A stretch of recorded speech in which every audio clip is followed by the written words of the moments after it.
தாபா ஸ்டைலில் green peas masala எப்படி செய்யலான்னு பார்க்கலாமா? இதோட டேஸ்ட்டு சொல்லவே வேணாம், அவ்வளோ சூப்பராக இருந்ததுங்க. மிக்ஸி ஜாரில் இஞ்சி பூண்டு பச்சை மிளகாய் நல்லா நைஸாக அரைச்சிருங்க. கடாயில் 2 டீஸ்பூன் ஆயில் சேர்த்து ஒரு பெரிய வெங்காயம் 10 முந்திரி பருப்பு சேர்த்து நல்லா வணக்கி மிக்ஸி ஜாரில் மாற்றி அரைச்சி வச்சுக்கோங்க.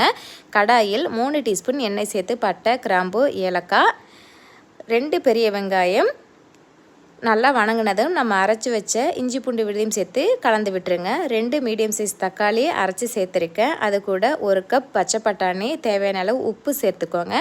இப்போது 1 டீஸ்பூன் மிளகாய்த்தூள், 1/2 டீஸ்பூன் காஷ்மீர் மிளகாய்த்தூள், 1/2 டீஸ்பூன் மஞ்சள் தூள், 1/2 டீஸ்பூன் கரம் மசாலா, 1/2 டீஸ்பூன் மல்லித்தூள் சேர்த்து கலந்துக்கோங்க. இப்போ ஒரு 5 நிமிஷம் மூடி போட்டு வேக வைங்க. இப்போ நம்ம அரைச்சி வச்ச விழுதையும் சேர்த்து தேவையான அளவு தண்ணி சேர்த்து ஒரு 3 நிமிஷம் நல்லா கொதி வரட்டும். கொதி வந்ததும் 1 டீஸ்பூன் பட்டர் சேர்த்துக்கோங்க. கஸ்தூரி மேத்தி சேர்த்து சேவ் பண்ணிக்கோங்க. அவ்வளவுதான். தேங்க்ஸ் ஃபார் வாட்சிங்.